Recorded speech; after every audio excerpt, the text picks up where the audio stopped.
Good evening, folks. Chris, good evening. How are you, mate? Too bad, Mr. Quigley and yourself, sir. Aye, not too bad, Welcome to 2022 with a bang, sir. Happy New Year to you. Happy New Year to you all. And to yourself and all our listeners, obviously a huge Happy New Year, and let's hope it's a good one. Oh, fingers crossed, fingers crossed. Right, welcome, folks, to Ulster Rugby Roundup show, part of the Threebod Rugby Group.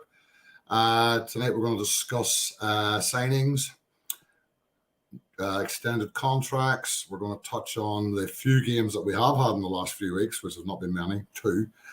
Look ahead to the Munster game, Ireland Internationals, and we will be talking to Gregor GALWAY on some mixed ability rugby. Tonight's show is brought to you by Hellbent and Knacko Biltong. That's the official stuff out of the road. Funny enough, I was actually selling Boer Wars on the URC banter page the other day. Lovely. I can't believe it. We sell for a fast on our page. Well, they were asking about food in stadiums, and there must be some pretty terrible stadiums out there looking at the posts, you know, because people were like, we're not going. I'll tell you what, get Knacko, get a Boer Wars burger with cheese and relish at the Kingspan. You will not be hungry. I'll tell you what, though, Nigel, those Christmas series that Hellbent threw out were absolutely immense this year. Oh, some phenomenal flavors. That's serious grub. It's serious grub. Serious grub. Right, mate, we'll start with contracts and signings. And I think the first one we have to mention is that Mr. Cooney is staying. Do you know what? I don't think there's an unhappy man in the house whatsoever for that. It was met with absolute joy across the province and further. It's great news. There was huge rumours flying around that he may not have been re-signing. The rumours were coming out very, very strong from many sources. And I think there has been a post since, I can't remember where it came from, it might have been the Belltel, regarding Bordeaux Begley. Now, whether that is the future, I don't know. But he was very, very close to going to Bordeaux. I think that was the really biggest rumour going around. No, I don't think there's an Ulster fan will complain that he's staying, absolutely. And I'm delighted he's staying because the guy, he drives the engine room of, hello, Will, there's John. He drives the engine room of what Ulster do, doesn't he? I mean, don't get me wrong. We've got a superb future with young Doki coming on board and playing. I mean, he's showing amazing form for somebody so young. And I really do look forward to where he's going to go to. He's definitely the 9 in waiting, without a doubt. Yeah, I think by signing Cooney for at least another year, and I think the rumour is that it is a year, seems to be what seems to be bandied around. But that'll give Nathan a huge opportunity to develop those. I think from what we're getting is that Cooney and Doak have got a really strong relationship, both on and off the park, in the training paddock, and if that's the case, Nathan will come on massively. And we sort of look along the succession route behind that with Lewis Finlay, and it won't just be Nathan. I think he'll come through with a successor, and I would hope it's someone like of Lewis Finley's calibre. But going back to John Cooney signing for another year, he's obviously got a sheer love for the province, and he's kind of rewarding us fans for what we've thrown at him over the last couple of years, which is unbounded support. I think to say John became a fan favourite very quick is not an understatement. Well, he came on the back foot, didn't he? He was coming in under those massive big boots to fill, and it didn't take him long to show that he was happy to step into Ruan's shadow and pretty much man up to the spot. So, he took it with absolute gusto, and the debate, the Irish call-up debate, will go on and rage on forever and a day. But ultimately, it was a superb to see his name being re-signed, no question. I see what Stephen's put up there about Cooney deserve it and about Irish contracts. I don't know, Stephen. I don't know what else the lad would have to do to get into a green shirt.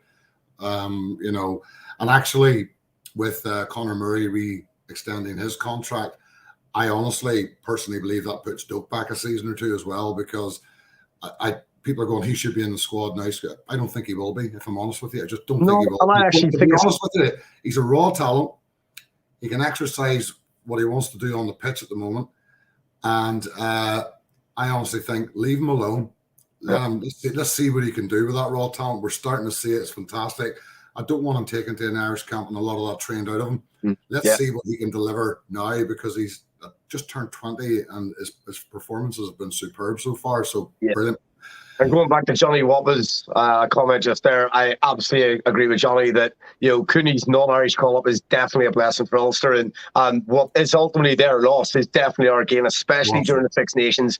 It looks very much as if we will be replaying those postponements, and if we have got Cooney at 9 running the show with Doak coming on the last 30 or vice versa, whichever way they want to play it, it can really be good for our little province, and we really hope that will come strong for us later on in the year anyway. But do you know what? I think every player at that level wants to play for their country. And clearly it's not going to happen for John, no matter what he does, no matter how polished his performance is. He's obviously weeding someone's tea down there in the Irish camp for whoever that is. And you know what? I think the fact we've got him for another year has shocked a lot of our supporters, because I think I think a lot of the contingent were consigned or resigned to the idea that he was going at the end of the season.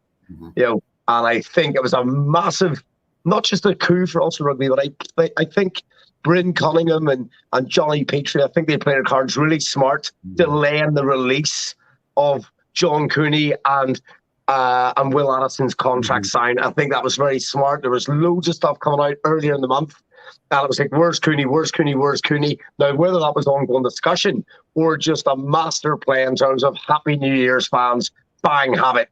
Either way, it was great. Well, they're good with the announcements, aren't they? Addison, another one we think probably a year as well. Now, this lad, I love watching this lad play, but the reality is I think he's only played 24 games for Ulster, I think, in his time here with injuries and stuff like that. I mean, the guy's injury woes have been well documented, and I mean, he's one of those lads that we didn't have bad luck, he wouldn't have any luck when it comes to injury. Absolutely. And he actually, it was interesting, he joined at the same time as Billy Burns. They literally joined the province literally within days of each other. And Will Addison was one of those players that instantly took to the Ulster way of play. I mean, it's raw talent, unquestionable anyway. But he just hit the ground running, and he became a fan favourite on the first day out. And I'm not going to call out individual players, but not everyone has made that impact and that impression. And like I say, Will has been incredibly unlucky with injuries, and that has really hampered his opportunities in the Ireland shirt and everything else. But a phenomenal talent. It's just great to see him. And I hope that what you're saying about a year is vastly inaccurate, Mr. Quigley. I hope we're looking at a 2 to 3 year contract. It's not to do with his. I think it's not to do with his. I hope it's more than a year as well. But it's not to do with his abilities. It's just to do with the fact that he spent a lot of time on the bench, a lot of time on the physio's bench. And I think even if it is only a year, it's only to see how he goes this year with injuries. And I mean, if he can get a good run of games together, and I think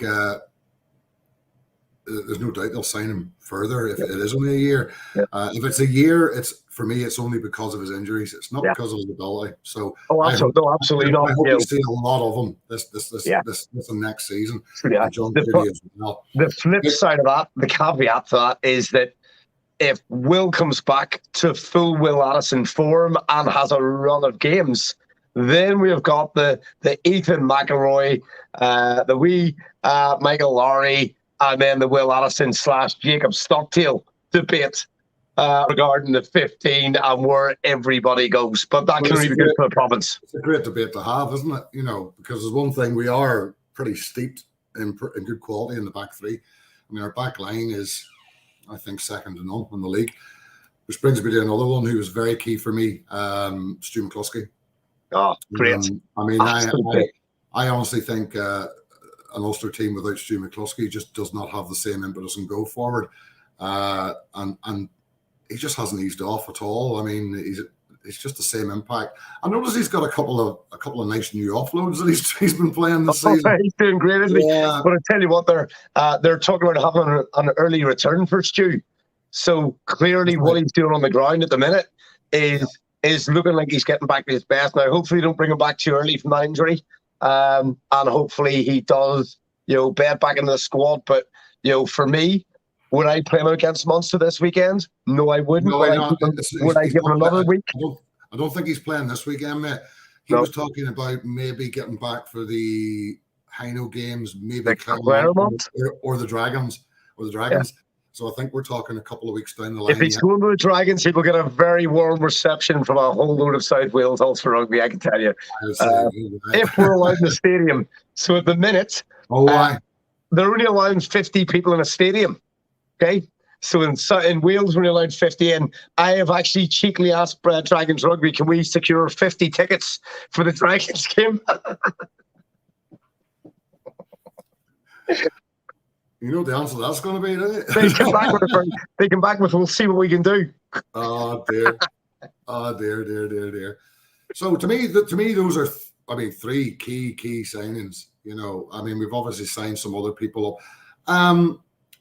Can you answer something for me? Because I wasn't clear on this. Ben Moxon has got an upgraded contract until the end of the season. Has he signed beyond that? There was nothing that says that.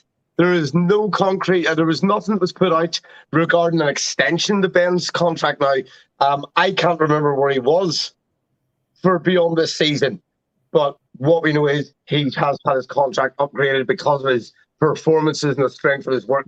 But I have no honest idea where that is beyond. Well, I certainly hope that is all it is. They're maybe going to announce something for next season, or they may announce that out of season, actually. But I sort of think it would be difficult to award him an enhanced contract and then not look to secure him going forward. I think that would be an unusual step. So it sort of would tend to lean towards the idea that he'll be here for a while yet. I've made no secret of the fact to me he is McCluskey's heir in waiting. Oh yeah, I think he will be a 12. That lad, he's an absolute brick shite house. Excuse my French. He's a big boy. We've had the pleasure of watching him in the academy games, the Ulster A's over here against Scarlets and Dragons and Ospreys and he just literally stood like a giant amongst those academy boys in that age group.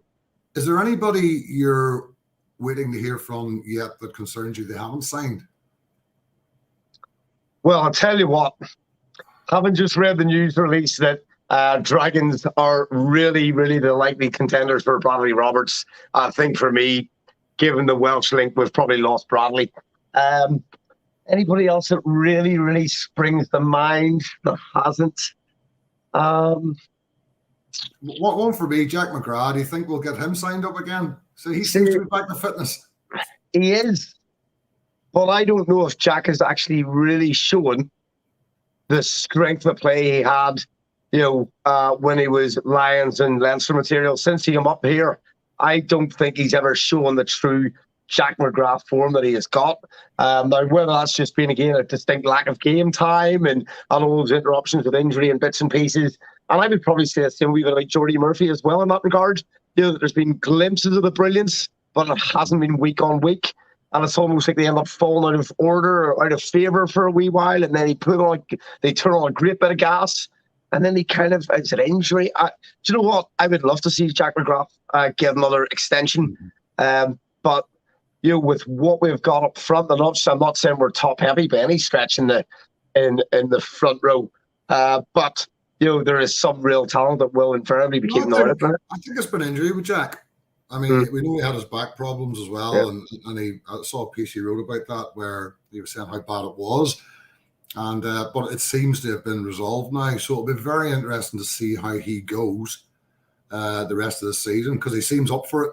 I've seen him coming back and playing. He's up for it. And as front rows go, we must be having them all back, because sure, we've loaned Gareth Milisanovic to Saracens for 2 months. Yeah, and actually there was a real kick in the teeth with that, because Gareth has been struggling to get into the Ulster lineup, and he walked straight on the bench in game time on his first day out for Saris. Well, I think that was out of necessity as well. I think. Oh, absolutely. The Saris been absolutely hammered in many ways, and so that kind of throws him in the limelight a wee bit. But it also shows he had a blistering performance when he came on, and he was so strong. And actually, he again has been one of those players that had the ability to turn it on and didn't immediately click in the same way as Will Addison did. But there is glimpses that Gareth should be and could be a regular feature for us. Somebody put up there one about Stuart Moore. I've been that. Klosky for a couple of games. Obviously, we're probably going to be. Personally, I would go with Hume at 12 and Moore at 13. That probably is the way they'll go. Because Hume, he's a bit of a playmaker. Moore, he's a different centre to both of them, really, isn't he? He's a bit like he's lighter than Hume. Then Hume has to kind of try and assume the McCluskey role. But I think that's where we lose a bit of momentum because he's just not as big. There's just not many centres as big as Stu McCluskey in Northern Hemisphere rugby. But I think I like to see him at 13 because he is a second playmaker, and at 13 he can bring wingers and fullback into play. Yeah, I mean, his little nickname of Smiling Assassin just about sums it up, doesn't it? Absolutely. He loves his game. He loves being in the park, but he just can't have those touches of magic that just release someone like Laurie or release the winger or bring Ethan into play. And just from one is often what looks like a lost cause, he can generate. And he has got that ability to sidestep and just turn the gas as well. He's a phenomenal player, but he is not a Stu McCluskey. I don't know if I'd rather see Humie and Moxham, and then later on at the last 60 or 55, bring Stuarty Moore in at 12 or 13 to just polish off that line in the end. Yeah. Now, we'll not go through all the other extensions because we'll be here all night talking about extensions, but just we'll mention there's been one new signing. It seems quite exciting to me. Sean Rafael, who's been signed from Saracens. Ex-England under-20, has their current record for tackles made in the game at 39. That was in the Worcester game, wasn't it? The Warriors. It was. It was in the cup now, right enough. But apparently, he's a defensive beast. He's not the biggest. He's about 6 foot, isn't he? And quite a solid lad. But by all accounts, he comes with a good reputation. So he does. And to scoop the Starry's young player of the year last year, he's obviously been very well looked upon. And if you look at the Saracens social media pages, there is nobody saying glad to see the back of him. Everyone's saying it's a shame we couldn't have kept him. And with it being Irish qualified, you just wonder how much influence is there if you hadn't bringing him across. Absolutely. And is that maybe going to be, again, we're back to the same thing of my God, our back row is now just getting incredibly strong, and you look at contests, but he is an out-and-out player in that position. And if you think back, was Chris Henry maybe the last one we had in that position who was naturally gifted? Was it? Wasn't it? I think it was, yeah. I haven't said that though. I've got to say, one that surprised me is Marcus Ray. I think he's stepped up big time this season. He has. And there was times last year, Nigel, where Marcus didn't look as if he was living up to the academy hype. But this year, he has definitely grabbed his opportunity and has shown us. I mean, it's Jacqueline. His technique of holding the man and ball off the ground is just, I'm not saying it's unorthodox, but there's not many as good at it. And he nails that ball, and that ball is not going anywhere except back to him as a penalty. He's very, very skillful. We're going to bring Gregor in, Gregor GALWAY, who's going to be discussing mixed ability rugby with us in the show, but I want him sort of involved in the player because Gregor's hi Gregor. All right. Gregor's a massive Ulster fan too, and believe it or not, he does know a fair bit about these players that we talk about every week. But we're talking about Sean Rafael, Gregor, and I think he's quite an exciting looking player. Frankly, he's a very busy player. I mean, defensively, he's solid as be damned. And we are starting to look quite good in the back row department. Obviously, we've got the enforcer and Dwayne Vermeulen there for a season or two now. And I think he'll bring massive influence to that back row and to that pack. And you look at the house we've got, I don't think Geordie's far away from fitness now. I don't know what's happened. I haven't seen Matty Ray of late, so I don't know what the crack is with him. We've got Sean Reedy. We've got Greg Jones. Greg Jones has shown occasionally. Obviously, with Nick Timoney, who is just, I would think, nearly first name on a team sheet every week, at the minute. I assume some of these guys have knocks and bangs, etc., and maybe not fully fit. But we've never had that depth of back row, not that I can remember. Never. We've so many choices of back row now. We're not Leinster thick. But we're thicker than we've ever been, Connor put a question up there about Hume. And my answer to that, Connor, would be it depends who's playing with him. I think if you've got Klosky in the game, Klosky's the 12, and whoever plays with him is the 13, and that would be Hume or Moore.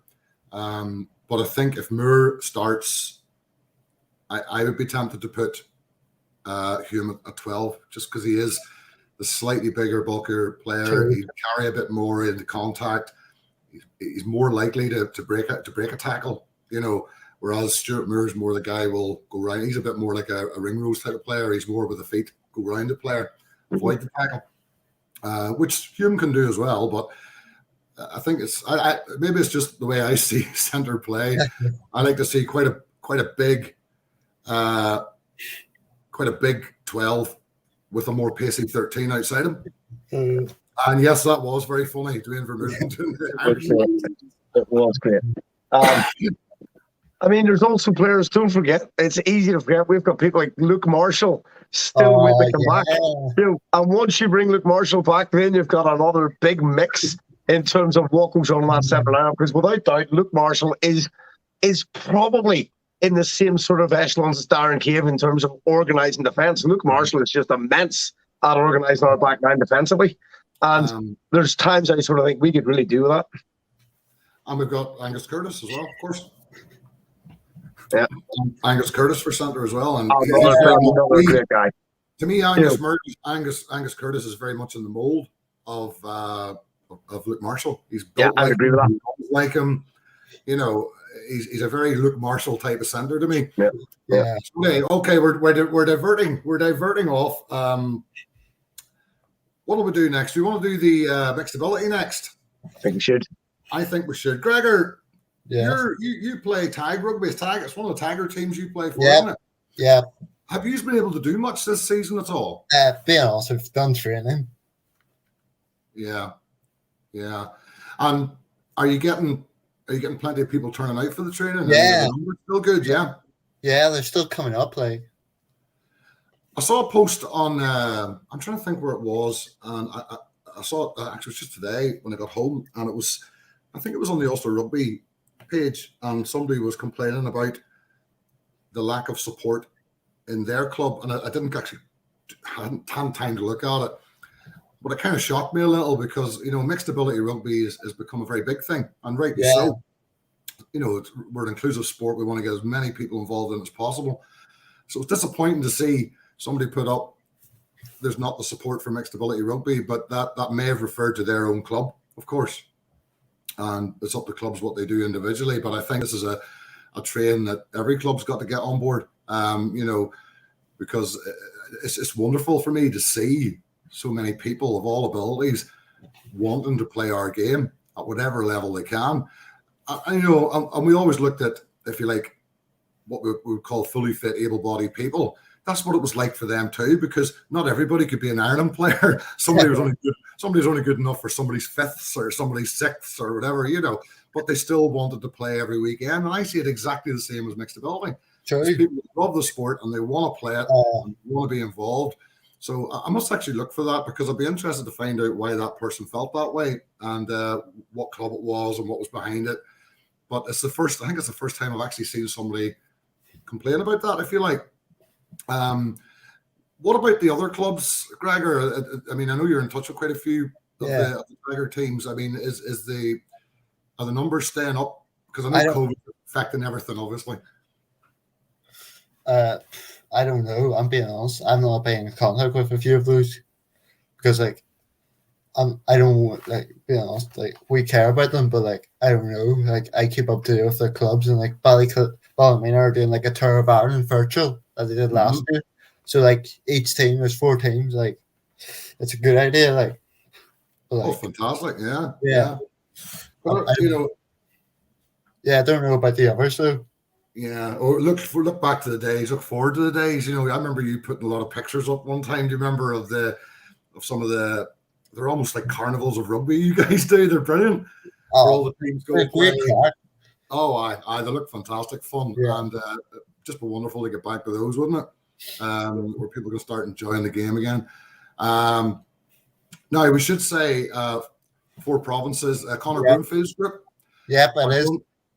Actually, Gregor, you explain. Well, speak of the devil, there has to be a bloody answer on in there somewhere, doesn't there? Speak of the devil, there has to be a bloody answer on in there somewhere, doesn't there? Connor, can you turn off the Facebook feed?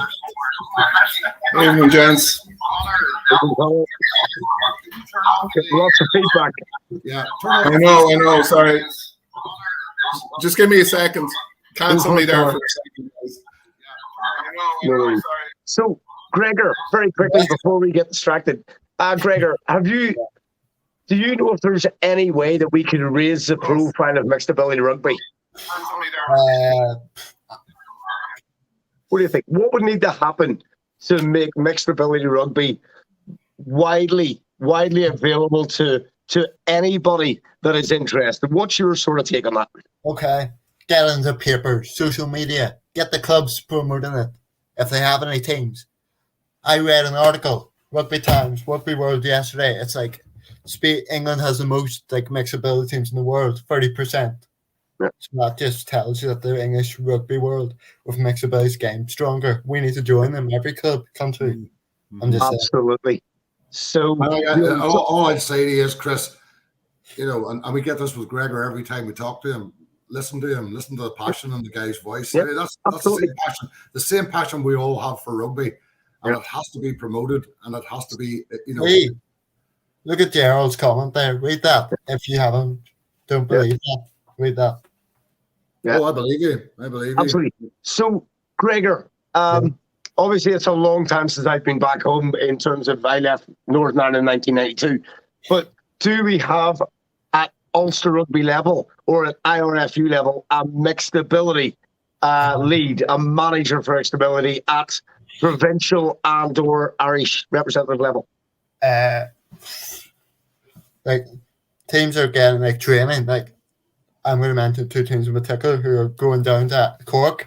Yep. The Main Tornadoes, who I've got connections with in Banbridge, which recently played a game. Just a quick note to those teams, two teams, like they're from here. Like we're going to wish them all good because they're like a good team. Absolutely. Because I tell you what I said, I was recently at a hotel in Wales, and the mixed ability director of rugby was actually sharing a steam roof with me. I'm not going to go much further than that, but we had a really good chat about his role in stop there, Nigel. It stops there. The times are on.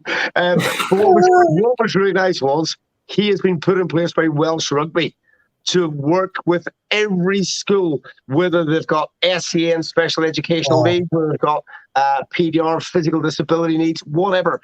And he goes to every school and he puts rugby balls in the hand of every single child across Wales. And that is his job, to get these kids motivated at all ages, and that is definitely what we want. And obviously, there's Choose Phase there. There are 3 teams, across Ireland. So, for me, it's about getting that message out to every single young person, regardless of their well-being and physical needs. Yeah. So absolutely, we don't want the same thing happening as we've seen recently, and sadly with the women's game. Yeah. Where, and I don't want to see that happen with the mixed abilities. It's got to be promoted from the top down, and it really has to be. And endorsed by the top down. It's all right us all sitting here and it can get guys local games at clubs, but we really need people in IRFU saying, yeah, we need to promote this. People get involved in rugby at all levels, at all abilities, at all ranges, and from then it'll gain some momentum as well. What Gregor saying is absolutely right. I think social media, the papers, it's all part of it, but the union have to get behind it. Yeah.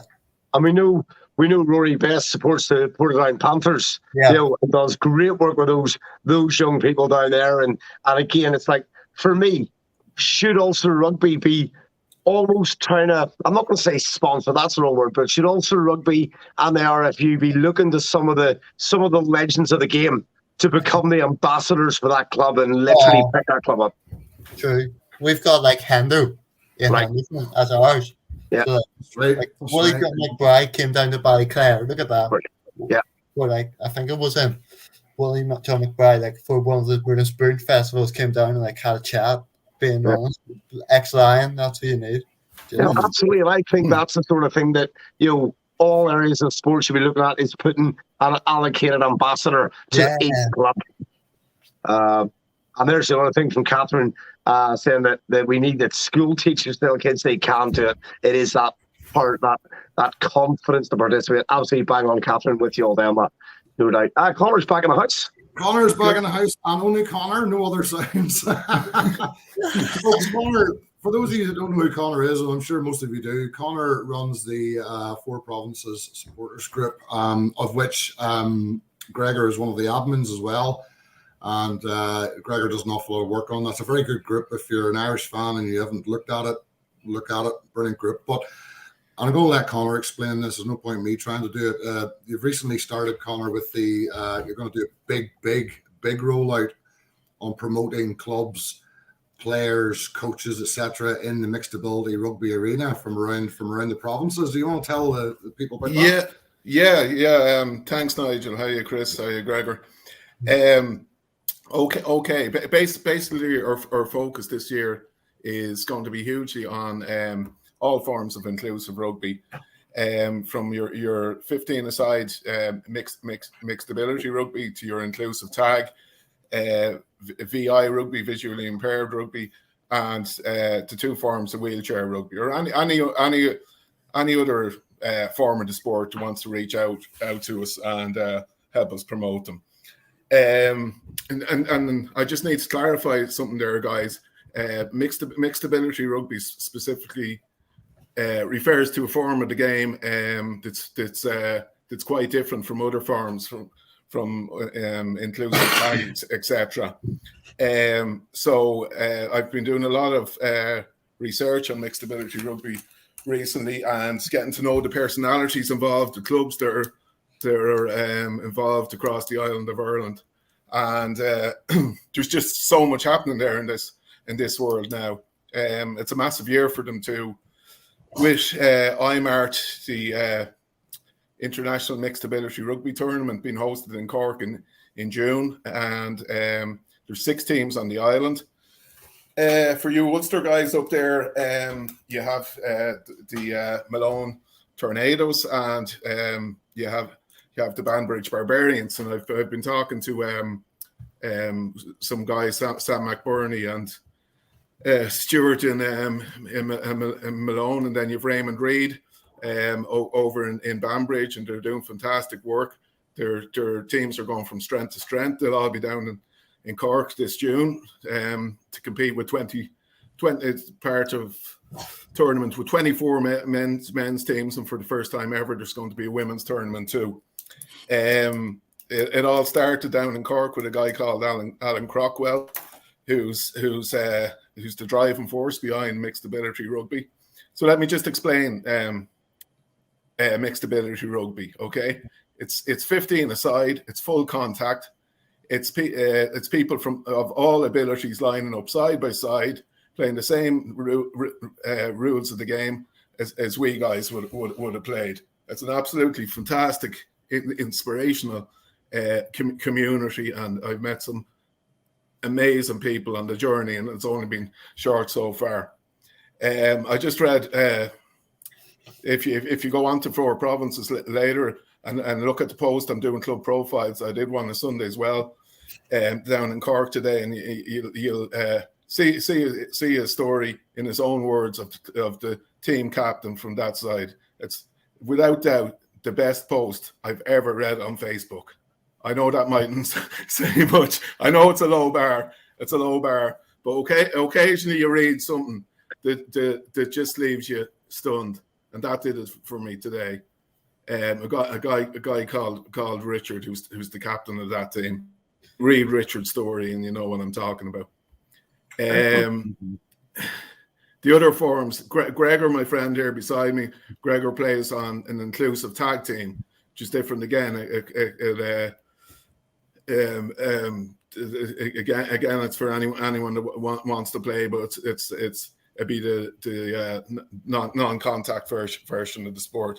There's a lot more clubs. I think Leinster alone, I've just been doing a list of people I have to get in contact with from all over the island in the next couple of weeks. There's 12 or 13 clubs up in up in Ulster, there's more in Leinster. It's really getting going, and the other areas of inclusive rugby, of course. We'll cover them all this year, all over the island, including Ulster, and we'll keep you up to date with them. No, I think it's fantastic. I've read some of the pieces you've put up already. You've been quick off the ball, in fairness to you, Conor. You said you would do it, and you're doing it. And I think it reverts back to what Gregor was saying earlier about what can we do as people on the internet that have these chats and these podcasts. So what can we do to help promote? And I think what you're doing is exactly what Gregor has said, and it's exactly what will help the sport, because it's like anything else. We saw a guy there who said he wasn't even aware of Team Banbridge, and he's from Banbridge. So the awareness is not out there. Of course, it's raising awareness, and it's connecting these teams with the wider rugby community, with me, with you, with everyone that reads our forums and your group, Chris, all our groups. It's about connecting all them people, and there's thousands of them all over the island and every province. Many of them that aren't aware that these teams are there. They might have a son, a daughter, a nephew, or a niece that's looking for an outlet. Mm-hmm. And the stories you hear from the people that are involved, they're just life-changing. These people might have grown up or never thought there'd be facilities, never thought they'd have that sense of belonging, of being on a team, like absolutely with their peers and other people their age and go out competing. These lads are going to Cork in June. They're competing in the World Cup. Yeah, it's immense. So, Conor, is there going to be any significant media coverage? Is that something that one of the podcast groups is picking up, or is it being picked up by any of the sort of the bigger broadcast networks? Do you know what's happening? Is there anywhere people seeing this stuff down in Cork? What's going on? The way I look at it is the more we do in our own way, the more we help promote it and get it to more people. That in turn will put pressure on the media, because that's how change is made these days. It starts on social media. Enough people get behind the campaign, then they'll get more coverage. I know that the story behind Cork's coverage of IMART 2022 is it's really been 4 years in the making. They got awarded the hosting of the games in 2018 to give them 2 years to prepare, and then it was cancelled in 2020 and of course, and 2021. And so it's going ahead this June, touch wood. Mm-hmm. And we'll be doing everything we can to support it through the groups and through the Threebod group, through the various shows. Mm-hmm. I was talking to Alan Crockwell this evening. He's director of the tournament. He brought mixed ability rugby to this country, and he's been at the forefront. Quite an incredible man, really. He has a background in working with adults with disabilities, and that inspired him. Mm-hmm. That was his dream, like to have a team to get these involved with other people without disabilities and have them all on the same level. No discrimination, no classification. They're all equal. They all go out together. And the other important thing to note that gets lost in this, and he emphasised it to me and made me sit back and think. It's not about just facilitating the guys with disabilities. It's about me or you. It's about like Sir Nigel going back after not playing for years, or me a few stone overweight looking for a team. Nigel, if we went out playing now, we'd get killed. Absolutely. I don't even think there'd be a second wind this time, Conor. It would be just wind. Flatulence, Nigel. It would be flatulence. I'd have to learn how to lean on the back of a ruck again. But no, seriously, it's about getting a lot of getting men active again. not just men with disabilities, men of all abilities, getting us active again, being part of a team, and finding our own level. Because grassroots rugby is in trouble. You know, it's been dying since I was a young lad, and my local club had 4 or 5 teams, and now they're struggling to put 2 out. You know, and that's a story I hear from all over the island. From Ulster, from Leinster, everywhere is struggling in that regard. So it's rebuilding that rugby community, you know, and it's rebuilding the rugby at grassroots level. That's what it's doing as well.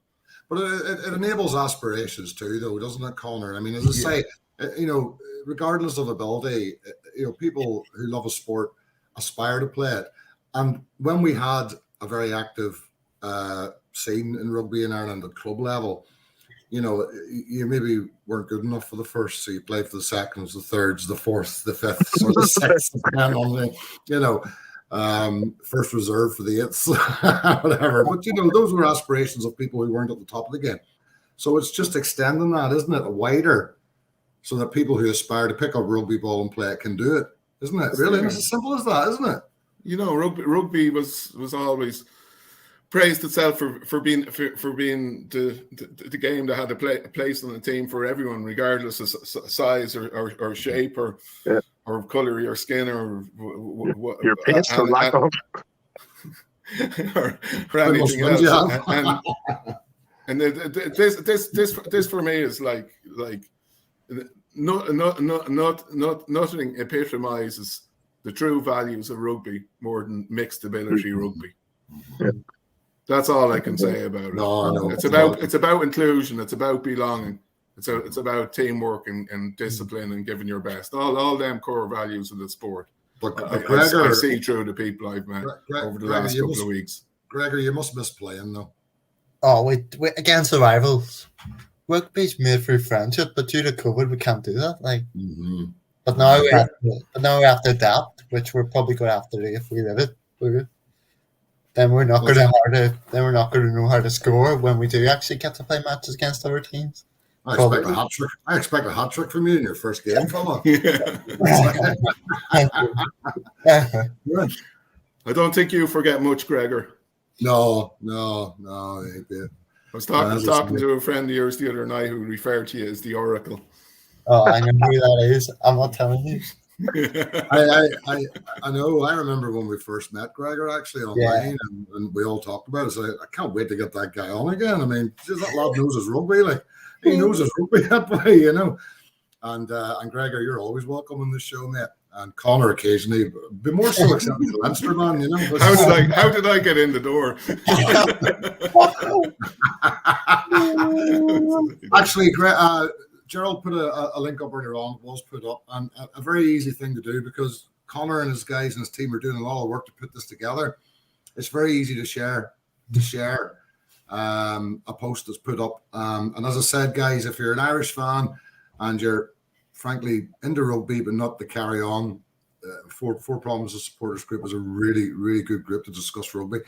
And if you're in that group and you see these posts, share away, because that is, as Conor said and as Gregor said, this is the way we're going to promote the sport and get it out there in the mainstream. And the more people know about it, the more people will be interested in it. So please do that. If you're reading the club profile and you're hearing a player's story or a coach's story, give them and you feel good about it, give them a bit of positive feedback, because they're going into the changing rooms and they're talking about it. These guys deserve our respect first of all, and their encouragement. A lot of them have a big year ahead of them, big competitions coming up. For sure. I think it's brilliant what you're doing, Conor. Well done, mate. I'm enjoying it. Listen, Nigel. It beats arguing with internet trolls any day of the week. You know, it's not having a go at me there, is it?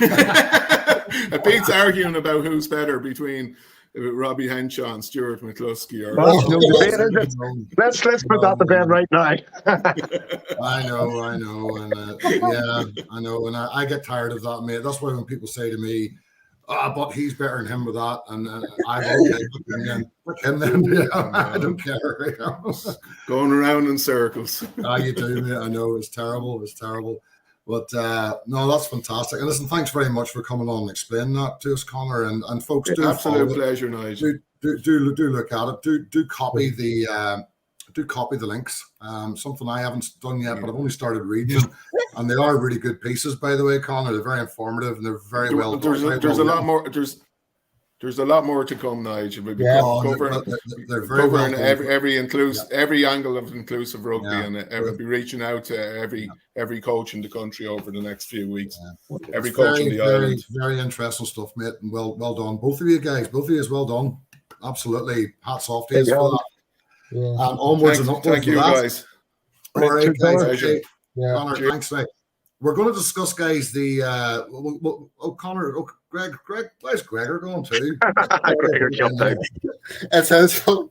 See that Tobin fella,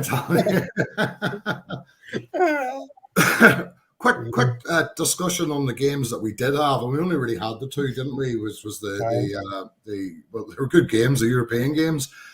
I thought the home game against Saints was tighter than I would have liked, frankly. But in fairness, Saints did come and try and play. But the Clermont game, guys, unbelievable performance by Ulster. I couldn't believe how well they played. I just couldn't believe it. I don't think Clermont believed how well they played. Yeah, I've got to say the Clermont game. I think that first half was probably amongst the best 40 minutes of rugby that Ulster put together in many a season. And in the second half, Clermont really, really stepped it up, and our defence was just immense under huge pressure. And that seems to have been something that's been a wee bit lackluster at times, at parts of this season.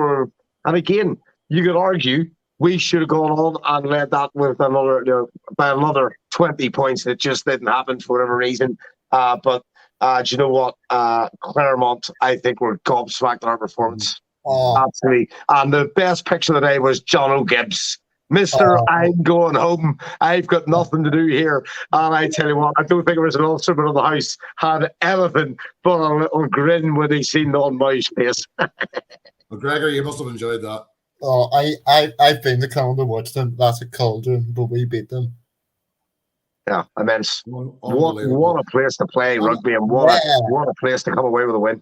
I don't think even Ulster fans thought we were going to win over there. But as you said, Chris, that first half was liquid of syrup milk. Very good, but that first half, as you say, Chris, was unbelievable, and the fact that they were able to kick it up a bit at the end because they were coming back at us, they were. But I thought we didn't play as well against Saints at home. I don't think we played with the same intensity. Well, of course, we lost Sturdy. We lost Klosky quite early, and that was actually really telling because while Stu was on the pitch, we were absolutely dominant at all parts of that play, and Stu was popping up everywhere. And then obviously, we said earlier, Stuart Moore is a different type of player, but the intensity, there was just the confidence dropped. The second go-to man, so all of a sudden, Timony and things were being marked far, far heavier because they could take their eye off they had lost the Stu McCluskey mindset. It really changed the dynamic of our game, and that just shows the importance of Stu. But Stu McCluskey attracts 2 or 3 defenders every time. He has to, doesn't he? Simply has to. That creates gaps. And if he goes off, then What about Mcgraw try for the Northampton game? What about that try? I'll tell you what, mate. I thought that bugger had him, but he got through. But what a step! His luck was that Hume stayed on his outside to the left. So the fact is, the defender was thinking we're stuffed either way. We have no chance of defeating of not getting this. So it was incredible foresight from Hume to put that ball through McElroy's pace and his almost feint. And his step, and he just gassed. It was a beautiful piece of work. It really, really was. And he's another lad that's really stepped up this season, and just oozing confidence. And there's been times you're looking at players going, pass it. But there's some more guys just carrying the confidence that they're like, I've got this and I have got belief in my own ability. And Ethan showed that all day with that particular run-in. So, yeah, well picked up on that there, Gregor, really. And it came off the back of what you would have to call hot and cold performances, wouldn't it? You know, because we had suffered a heavy defeat against Connacht. And Connacht had a plan. Oh, boy, they executed it perfectly, but we didn't turn up and we didn't respond. Yeah. Then we go away and we beat Leinster and we think, right, what happened last week? Yeah. And then we go over to the Ospreys and we lose. And we're going, what was that last week? What's that this week? But the important thing with that, Nigel, is you could almost see cold, hot, and you can sort of see us going the Ospreys doing a job like we did in Leinster at Claremont and then dropping away like a stone against Northampton. And although we could argue that it wasn't quite the same cohesion, it didn't have the same flair, there might have been other factors at play going on, regarding, COVID in the background, or the stadium's very muted at the minute. There's something niggling, and I don't know if it's just lack of confidence in the supporters, but Ravenhill at the minute is not bouncing like it should be. I would expect the evening of Claremont at home in Kingspan / Ravenhill, I expect that might be bouncing. I agree with you. And obviously Gregor does too. If it goes ahead. If it goes ahead, obviously, Gregor. We've decided it's going ahead. You're going to be, Gregor, you're going in at number 12. Nigel's going in outside you at 13. It's going ahead. Mixed Ability Champions Cup. Here we come. Gregor, it's all on you. But they're quite right. The uncertainty at the minute is massive. But I honestly believe we need to get Ravenhill / Kingspan bouncing to the proper tune and giving the guys absolute belief that they can take Claremont at home. Because the last time we watched Claremont at home, there was times that evening we were in the memorial stand. The Claremont fans, there was about 50 of them in the bottom left-hand corner of the memorial stand, and they were out singing the 16,000 Ulstermen most of the evening. Their voices were louder than ours, and I have a real problem with that. We have, but actually the Ulster fans were singing something in between the lines of the Claremont fans. Do you remember that? I remember that. That was really funny. Yeah. They were singing their song, and the Ulster fans were singing something in between the next lines. And it started a wee bit of banter, but for me, I think Kingspan needs to find his voice. And I have no idea what needs to happen to make that happen. But man needs to speak up, doesn't he? Yeah, it does. Yeah. And you should be the fans, like telling the fans this. People should listen to you. Yeah. Get loud. I mean, that's roar to Kingspan. That's what they need. I'm just being that's it. But we'll get some noise going next week, Gregor. I can tell you over in Northampton.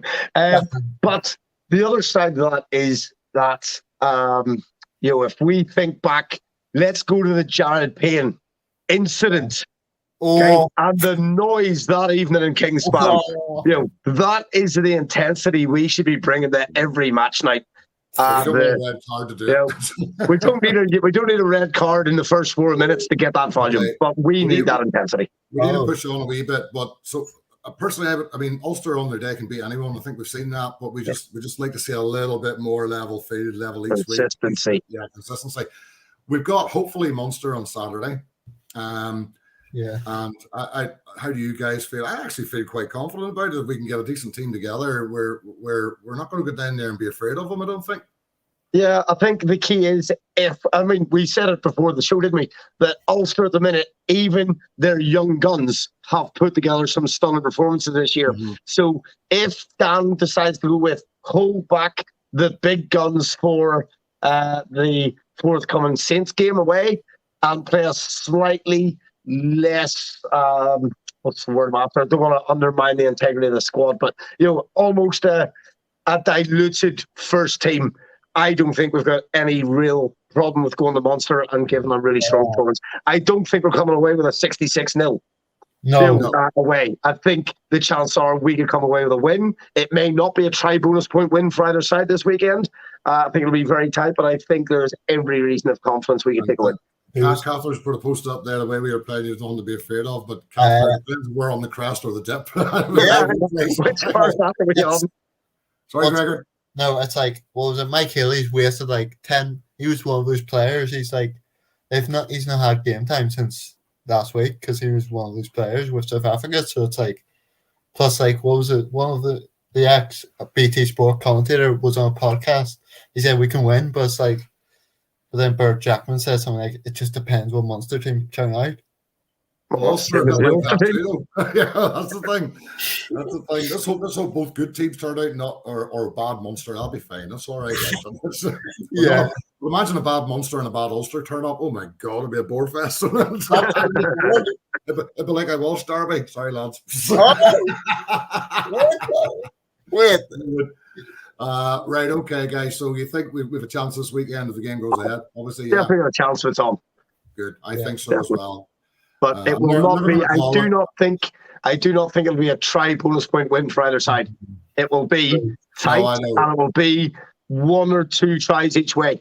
That's not going to be a try fest. Obviously, it's another discussion, and the likes of Catherine and that could probably add into it. I think Van Graan's departure news and what's going on with him at the minute, I don't think is helping the club at all. But that's another discussion. I think probably for a theme thing on Munster. What do Munster do going forward? But because again, they've got players better than their performances. So going back to Johnny Wappa's comment just now, I think 5,000 at Thomond Park will have a massive impact and will be a benefit to Ulster. Oh, okay. Well, it probably will because you won't have the noise because Thomond is noisy. It is. It's a great place to go, a great audience, a great stadium. So I think that will again have a positive impact on our lads. True. Fingers crossed it goes ahead for a start, and fingers crossed we win it. We're getting near the end, lads, so we want to have a quick look towards the Six Nations, which are imminent. Obviously, we can't go into too much detail now because we don't know what way it's going to pan out with COVID, France, with players isolating France, and where the games are going to be played in France. France. But assuming we get a tournament, Ireland have got to be in with a good shout this time round, haven't they, with the style of rugby they're starting to play? If it goes back to the Autumn Internationals, you would have to say that Ireland are going in there joint favourites, wouldn't you? Yeah. I love France, maybe, yeah. France. Yeah, I would say France. The English would say that they're playing particularly well, but I actually think between France and Ireland, those should be the 2 nations that are most likely to come away with the crown this year. Only thing is our game of France is in Paris, isn't it? Which is no. France. I fancy France, just saying. France are strong. I think Ireland or France, Gregor, but I edge towards France because we're playing them in Paris. Yeah. My point is everybody in the Irish camp vaccinated, or are there going to be certain players that will not be allowed to play in France? It depends what the rules are come the time. It might change, because we just don't know. We're sitting here guessing and we don't know. And Wales announced today they're looking to play their games in England to get players, to get fans into the stadium, so they might be going to Tottenham Hotspur for the Welsh Six Nations. At the minute, they're only allowed 50 fans. So Wales, WRU have already said we will take our rugby to England for our Six Nation games to get stadiums. Catherine, totally agree with you. I'm not naturally anti-French, but at the moment I'm anti-French because I think they're politicizing. I think they're up to all sorts at the minute.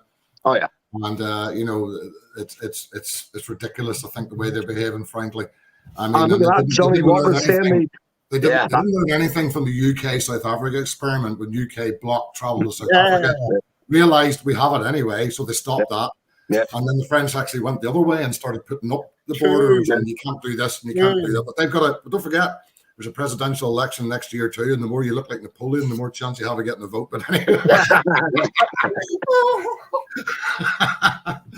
Hope there's no French people watching. Yeah. Hopefully not. Stop it. But we all agree that it's quite exciting. Yeah. You know, we all make the jokes about it's a Leinster Invitational, etc. But you know, at the end of the day, we all think we've got players in our squads that probably should be in with the mix, and I think a lot of them will get their chance. Not this time around. I think it will be a Leinster centric team again. But you know, you can't argue with the results that they've shown so far. So you know.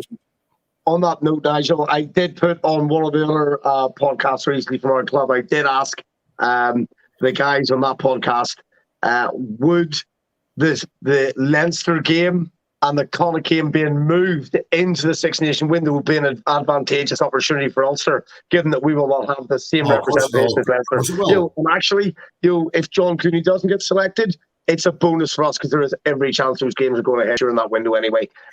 So, the Six Nations will have lots of influence. 22 games cancelled in the URC so far across the board. So it's going to be an awful congestion and an awful conundrum to try and get them all played, I think. But we'll see. It's one of those things. I don't know. Sadly, it's just it's all speculative, isn't it? Yeah. I mean, my hope is obviously this wave calms down a bit and we can all move back. You know, by February time, maybe we'll be looking at coming back to some form of normality. I mean, I noticed they're in tests. I mean, they can't get enough tests to test people, and so they're saying all you need is a lateral flow now. And I'm thinking, well, all you need is a lateral flow. What? Yeah. Anyway, we'll not go into that. But so anyway, we have a good chance that France are the team to beat. I think we're saying, I think with Dupont steering the ship, they are just immense. True. Dupont's going to be the key for France. Yes, absolutely. There's no question. Yeah, absolutely. Okay, guys, we're going to wrap this up because we've overstepped our mark. That's again. Because we always do. Anyway, fantastic chat. That hour flew by. Thanks very much, guys. Brilliant chat. Gregor, and big thanks to Connor Broomfield of Four Provinces Supporters Group. Please, if you get a chance, go and have a look at the post he's putting up because the information is extremely detailed and extremely interesting. And I think it's something for us all to look at and respond to and support. Because, anybody that wants to play rugby should be able to play rugby, and it's fantastic to see. Guys, thanks very much. And folks, thanks for watching tonight. This has been the Ulster Rugby Crack and Banter Show, Roundup, whatever you want to call it. We're part of the Threebod Rugby Group. Tonight's show has been brought to you by Hellbent and Knaco Biltong, and I am looking forward to getting to the Kingspan to get one of the Hellbent Boer Wars burgers. It'll probably be Shelka van der Merwe serving it again because Louis likes buggering off and doing TV, so he doesn't have to serve burgers. Morning to Louis. But guys, pleasure as always. Gregor, great to see you again, mate. And it'll not be long to see you again, I would think. Yeah. And Chris, absolute ball as always, mate. Oh, great. Lovely to see you guys. Thank you, Gregor. Thank you, Nigel. Yeah. Thank you, Connor. Until next time, thank guys. You, Dave Toppin. Yep, and Dave Toppin in the background. What a star. Absolutely. I think Dave will be coming out to the front next time around, so we'll get to see him again because we miss our Dave. And we'll be looking at another show next month. I think it'll be more of a Six Nations preview, but we'll bring the details out near the time. Folks, thanks very much. Thanks for your time. For those of you who watch after, hope you enjoy the show. Leave your comments, leave your ideas, because we want ideas as well, what you like to see on the show. And Happy New Year to all of you, by the way, because I don't think I said that. And we will see you on the next show of Ulster Rugby Roundup. All the best, folks. Thank you. Yeah, bye.